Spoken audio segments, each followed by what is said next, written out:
ये जो हम लोग बहुपद वाला पार्ट पढ़े हैं 10वीं गणित का, उसका सारांश देखते हैं, समरी देखते हैं। ये थोड़ी छोटी छोटी चीज़ें भी एग्ज़ाम में आ जाती हैं। तो आपको समझना है कि यदि रैखिक बहुपद है तो उसकी घात कितनी होगी, 1 होगी, लीनियर पॉलिनोमियल है तो।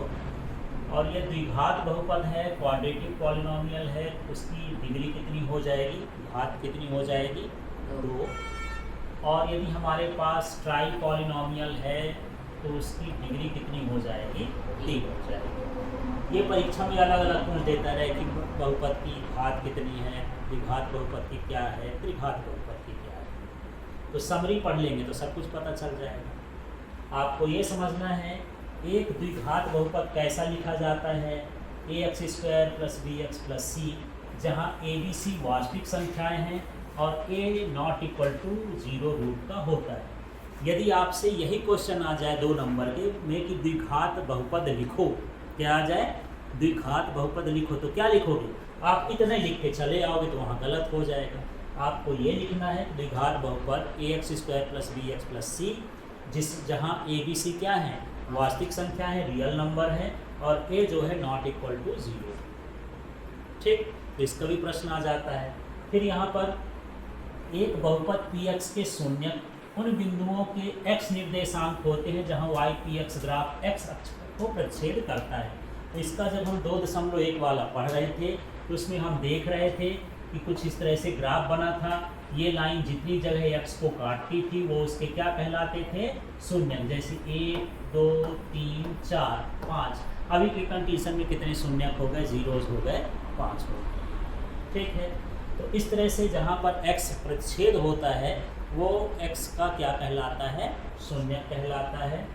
एक द्विघात बहुपद के अधिक से अधिक कितने शून्यक हो सकते हैं, 2। यदि बहुपद द्विघात है उसके शून्यकों की संख्या कितनी होगी, 2 होगी। यदि त्रिघात बहुपद है तो उसके शून्यक जीरोज कितने हो जाएंगे, 3 हो जाएंगे। ठीक है, कुछ चीज़ें इसमें नहीं लिखी हैं, उसको मैं अलग से लिख देता हूँ। यहाँ पर शून्यकों का योगफल है ना, जिसको हम अल्फा प्लस बीटा भी लिखते हैं, ये कितना होता है, -b/a। ठीक है, अगला आपको ये भी समझना है, ये शून्यकों का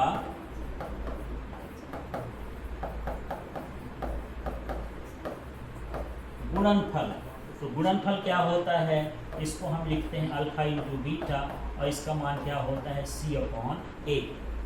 और यहाँ पर यदि मुझे शून्यक इनका योगफल गुणनफल दिया हो तो हम शून्यक निकालना चाहते हैं तो द्विघात बहुपद हम ऐसा लिखते हैं, x² माइनस क्या होगा, शून्यकों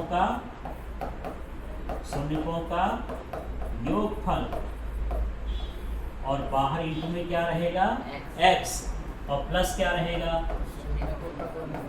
शून्यकों का गुणनफल। इस तरह से ये सूत्र होते हैं। इन सूत्रों को याद कर लोगे तो पूरा पाठ पढ़ने में आसानी होगी। ये पूरे पाठ का सारांश है। तो इस तरह से ये चैप्टर ख़त्म होता है। इसी तरह की लाइव क्लास आपको देखना है तो LK फिजिक्स ऐप को डाउनलोड कर लें और LK फिजिक्स यूट्यूब चैनल को सब्सक्राइब कर लें।